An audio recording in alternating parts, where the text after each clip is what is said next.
Today we're discussing 10 artifacts that are commons that are less than $1, and they are also, I don't know, fairly good for what they do, and I don't know, they're all, again, a little bit niche sometimes, but that's what makes them fun. First of all, we've got Jackolantern. For 1 colorless mana, you can just have a big, nice pumpkin for your party. How cool is that? Oh, you want me? Oh, I should talk more about it. Oh, okay, that's not the only perk. Okay. So you pay 1 and tap it and sacrifice to exile up to 1 target card from a graveyard and then draw a card. So that's pretty good on its own. You can exile the thing at instant speed that you don't want in there for, I don't know, some opponent's graveyard deck before something crazy happens, and then you draw a card, so that's nice. And then you can, while it's in your graveyard, you can exile it to add 1 mana of any color. So it's a nice mana filter, and it can come really handy in multicolored graveyard decks, so you can just filter into the right mana. I don't know, it's kind of a cool thing.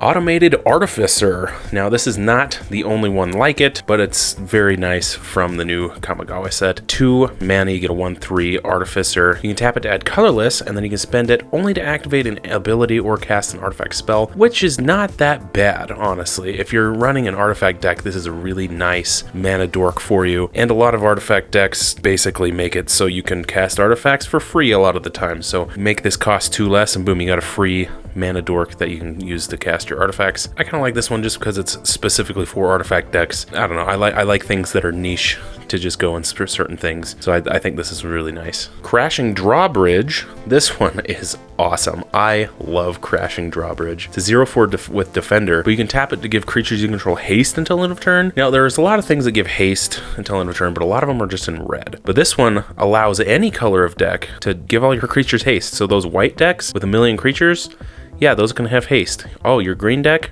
with big stompy creatures, yeah, give that haste. Oh, you got a black zombie deck? Oh, you got 30 of those? Oh yeah, give them haste. This is awesome. It's a great addition if you really want to be more aggressive. It's just kind of nice. It's a nice thing. Plus the art is really pretty. Next we've got Cranial Plating. Everybody should know about this card. Equipped creature gets +1/+0 for each artifact you control. In Commander, it's just for black decks, but you can pay black to attach it to a target creature you control. So you just like, boom, instant speed, you just attach it to something you control without activating its equip cost. That's amazing. This is in my Giome food deck. I highly recommend it. Another one from Kamigawa, we got Dramatist's Puppet. For 4 mana, you can have a 2/4 construct.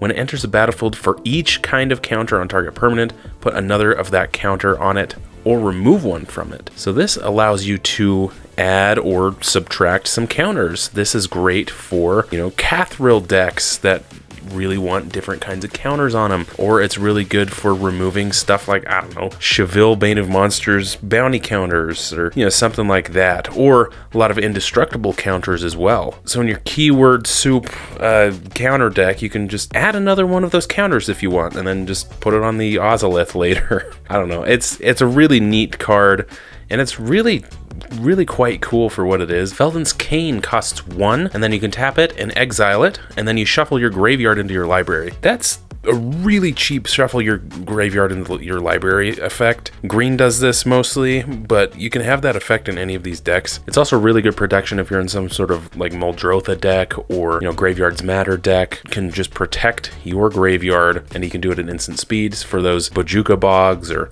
whatever else. It's been around for a while, but it's pretty cool. Now, if you did the Throne of Eldraine pre-release type stuff, you will know Ginger Brute here is awesome.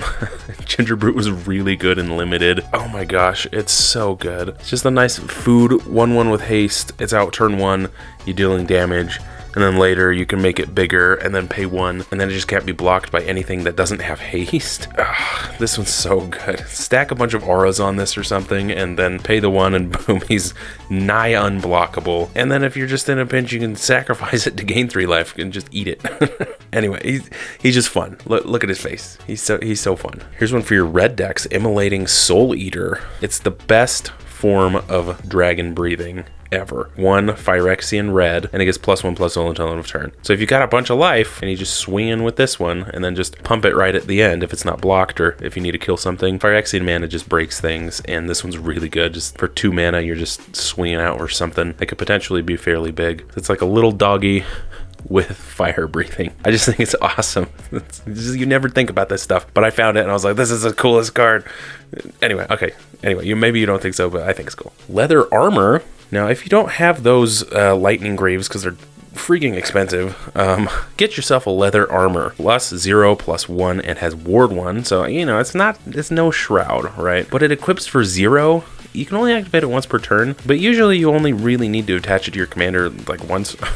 But it's got ward 1 and it gives just a slight bit of protection, and it hinders people a lot of the time from doing something because they're like, ugh, I gotta pay the extra 1, you know? Anyway, I think it's pretty neat. Definitely not as good as Lightning Greaves or Swiftfoot Boots, but I think it's a neat extra piece of protection. Lastly, we have Power Stone Shard. The first Dominaria set was very dear to me, and I just love Power Stone Shard. I love the art, I love how beautiful it is, I love the backdrop, I love the stone itself, and then taps for colors for each artifact you control named Power Stone Shard. You can just copy this, or if you're in a multi-card format, you can, you know, have 4 of these out, and then they all tap for 4 colorless, which is awesome. But yeah, if you're in some sort of copy artifact deck, you can just copy this multiple times. It just gets bigger and bigger and bigger, and I just think the concept is really well executed, and I love it. Anyway, I love this card. Thanks you guys so much for watching. Let me know what you think about these common artifact cards in the comments, and what decks you might throw them in. Thank you so much for watching again, and I'll see you next week for your weekly dose of